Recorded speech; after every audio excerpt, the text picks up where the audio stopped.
संभल का दंगा तो दिखा रहा है, लेकिन उस संभल की मस्जिद का सच क्या है, जरा इस पर भी तो बात करो, जिसके सर्वे के आदेश कोर्ट ने दिए हो। लेकिन वो उस तरह के लोग, वो कायदे से तो उस आदमी पे दंगा भड़काने का मुकदमा होना चाहिए, तो इस तरह के बयानबाजी कर रहे हो। ACL कार्यालय ने 1875 में वो सर्वे किया था, जरा अब सोचिए कितना समय हो गया, 150 साल पहले। और अपनी रिपोर्ट में उन्होंने लिखा क्या है, ये भी दर्शक जरा समझें। उसमें ये मस्जिद भी शामिल थी सर्वे के अंदर। और मैं क्यों कह रहा हूँ कि उनकी जो चोरी पकड़ी जा रही थी, उस संभल से संबंधित सच कोई चैनल बात नहीं कर रहा मनीष जी।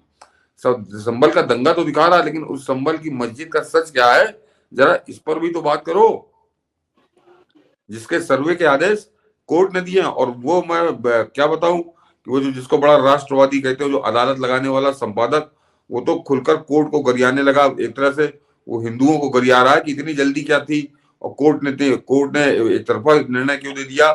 कोर्ट ने कोई निर्णय ही नहीं दिया। कोर्ट ने कहा कि जाके जरा सर्वे करो, किसी के पक्ष में वो निर्णय नहीं है। लेकिन वो उस तरह के लोग, वो कायदे से तो उस आदमी पे दंगा भड़काने का मुकदमा होना चाहिए कि तुम इस तरह के बयानबाजी कर रहे हो। तो उसने इस तरह के लंबी भीड़ है जो अपने आप को राष्ट्रवादी कहते हैं, उन सब लोगों ने ये तो कहा, लेकिन उस संभल की मस्जिद का सच नहीं बताया, जिसके लिए आके जूझे और आज इन्होंने पुलिस पर हमला कर दिया। और उस सच को सुनकर दर्शक चौंक जाएंगे मनीष जी, कि ये किस तरह से हमको दिन को रात और रात को दिन हम लोगों को समझाने की कोशिश कर रहे हैं। वो कोर्ट कोई पागल नहीं है, जो निचली स्तर की कोर्ट है जहां से आदेश हुआ है, वो कोई पागल कोर्ट नहीं जिसने ऐसे कह दिया कि जाओ सर्वे कराओ। मनीष जी 1879 की ASI की एक एक्सक्लूसिव रिपोर्ट है, जो आज भी ASI के पास रखी हुई है।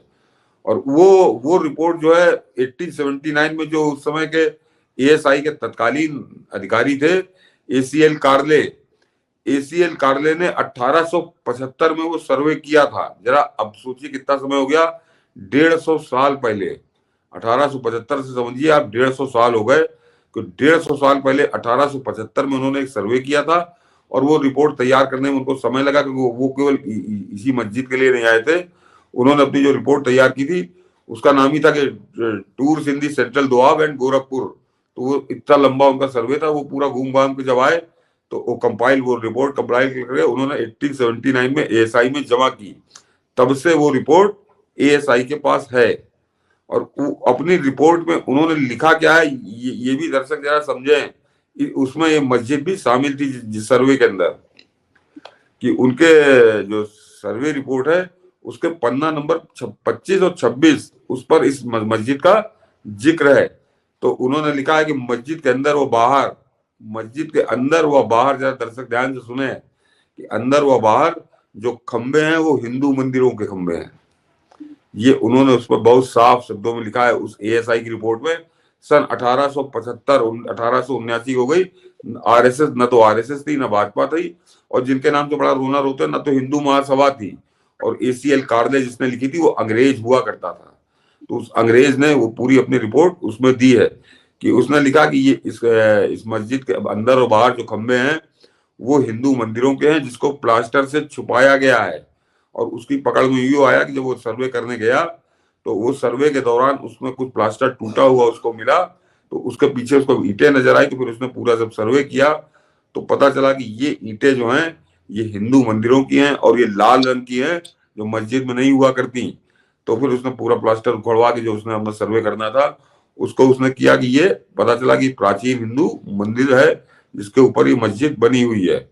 और इसके अलावा उसने मनीष जी एक और जिक्र किया है अपनी उसी रिपोर्ट में, कि मस्जिद का जो गुंबद है, वो गुंबद पृथ्वीराज चौहान ने उस गुंबद का पुनर्निर्माण करवाया था। यानी उस पृथ्वीराज चौहान के समय से और पहले की वो मस्जिद थी, पृथ्वीराज चौहान ने तो उसका पुनर्निर्माण कराया था।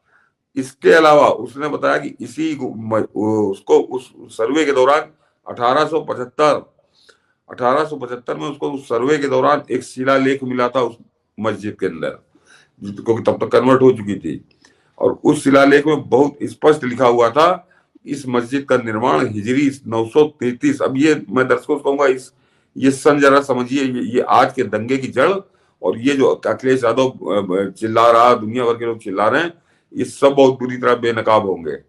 कि उस सर्वे रिपोर्ट बताती है कि वो शिलालेख, उसमें लिखा कि हिजरी 933 हिजरी 933 जो है वो मुसलमानी साल को कहते हैं।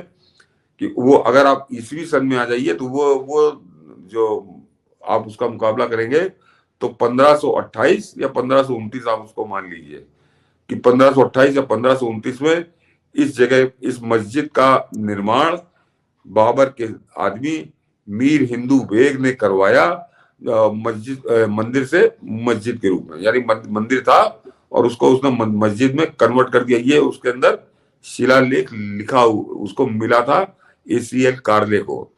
लेकिन ये शिलालेख वाली बात तो बाद में कैसे उसकी पुष्टि हुई वो आज भी है। ये आंखें खोल के देखे, हमें लेंस लेके देखे तो इनकी समझ में आ जाएगा कि बाबरनामा, और बाबरनामा जैसे और लोग तो अपने चमचों से लिखवाते थे, बाबरनामा के लिए कहा जाता कि बाबरनामा बाबर अपने हाथ से स्वयं लिखता था। वो अपने समय की घटनाएं वो बैठ के बाद में लिखा करता था।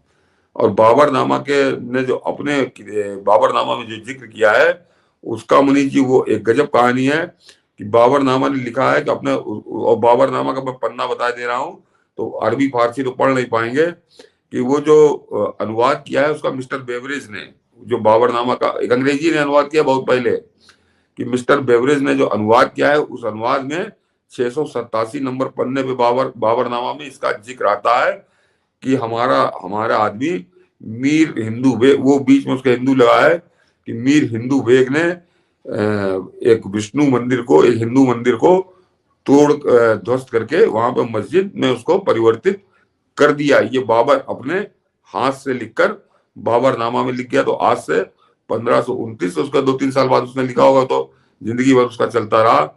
तो इतने प्रत्यक्ष प्रमाण जो ये बताते हैं कि वो विष्णु जो हरि मंदिर उसको कहते हैं, तो विष्णु जी का वो मंदिर था और उसको तोड़कर ये काम किया गया।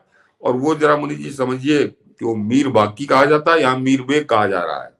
कि इसका मतलब बाबर ने अपना एक आदमी केवल इस अभियान पर उतारा था कि हिंदू मंदिरों को तोड़कर आप उसको मस्जिद बना दीजिए। और ये काम जो हमारा अयोध्या का मंदिर है उसको 1526-27 उसका कालखंड माना जाता है कि उस समय उसको तोड़ा गया और उसके बाद मंदिर को तोड़ के मस्जिद बनाई गई। तो वो एक तरह से वहां जब वो लौट रहा था दिल्ली तो संभल रास्ते में, तो संभल के उसने विष्णु मंदिर को भी तोड़ा। और वो कल्की धाम आज से नहीं सैकड़ों साल से कल्की धाम प्रसिद्ध है। तो वो कल्की धाम भगवान विष्णु का बहुत बड़ा स्थान था, उसको तोड़कर उसने वो मस्जिद बना दी, 4-5 एकड़ में है। और उस मस्जिद का सच सामने ना आए, वो जो पाप हुआ है आज से 500 साल पहले, वो पाप पे पर्दा पड़ा रहे, उसके लिए आज ये खूनी होली थी। और मौका इन्होंने चुनावी रंजिश, चुनावी खाद को निपटाने के लिए इन्होंने किया है। ये है संभल के दंगे का सच, जिसको छुपाने की कोशिश अखिलेश यादव राजनीतिक बयान। अखिलेश यादव की तो पीड़ा समझ में आती है, उस आदमी ने पहले ही तैयारी की थी पृष्ठभूमि कि कैसे दंगा हो, चुनाव कैंसिल हो जाए, वो हो नहीं पाया। तो हार के बाद अपनी खिसियात मिटा रहा। आज उसने इस संबंध में अपना एक जो नई जानकारी दी है मनीष जी, मुझको पढ़कर हंसी आई। कहे वो तो पुलिस ने रोक लिया था, अगली बार हम 1 लाख से जीतेंगे। अब अगली बार क्या होगा तो बाद में पता चलेगा। लेकिन जरा अखिलेश यादव के झूठ की धज्जियां एक तथ्य से और उड़ जाएंगी कि अब की जो मनीष जी वहां पर वोटिंग हुई है कुंदरकी में, जहां 1.5 लाख वोटों से जीता है भाजपा का उम्मीदवार, वहां पे वोटिंग परसेंटेज है 57.85, यानी आप उसको 58% मान लीजिए। 58% वोटिंग है। और जो 9 जगह पे जहां वोटिंग हुई है पूरे यूपी में, उसमें सबसे ज्यादा वोटिंग कुंदरकी में हुई है। ये एक सबसे खास बात है। बाकी सब जगह पे उससे कम वोटिंग हुई है। और आज से 2.5 साल पहले 2022 में जब विधानसभा का आम चुनाव हो रहा था, उस समय कुंदरकी में वोटिंग हुई थी 61%। तो आप समझिए 58 से यानी 3% वोटिंग उसमें कम हुई है। तो ये बाई इलेक्शन था, सरकार बनाने का इलेक्शन नहीं था। तो 2-3% की वोटिंग तो ऐसे ही कम हो जाती है। तो अपने आप में ये जो मैं तथ्य रख रहा हूं, ये अखिलेश यादव के झूठ की धज्जियां उड़ा देता है, उसके बहाने की धज्जियां उड़ा देता है। और वो सिर्फ इसलिए आरोप लगा रहा है क्योंकि उसको इन दंगाइयों को कवर फायर देना है। इन दंगाइयों को मान्यता देनी है, इन दंगाइयों को कोई एक्शन ना हो, इन दंगाइयों को कोई सजा ना हो, पुलिस वाले दंडित किए जाएं। ये पूरी नौटंकी, राजनीतिक नौटंकी यही है, क्योंकि इससे बढ़िया अवसर इनको मिल नहीं सकता था। और वो अभी जरा इंतजार करिए, जिस समय इसका परिणाम आएंगे पोस्टमार्टम रिपोर्ट के, क्योंकि ये मनीष जी बड़ी घटना है। अगर वो पुलिस की गोली से नहीं मरे हैं तो मारा किसने उनको, और इसी मौके में क्यों मारा है, तो निश्चित तौर पर जिसने इसको साजिश को रचा है उसी आदमी ने उन 3 लोगों की हत्या भी करवाई है, ताकि पुलिस पर बवाल हो जाए। ये दंगा बहुत बुरी तरह से बढ़ के कई जिलों में बढ़ के और पुलिस वालों की नौकरी खा जाता वो। तो अब जरा 1-2 दिन इंतजार करिए, अभी सामने आ जाएगी पोस्टमार्टम रिपोर्ट, पता चल जाएगा कि पुलिस की गोली से मरे हैं कि किसी प्राइवेट पिस्टल से मरे हैं। तो ये है संभल के दंगे का सच।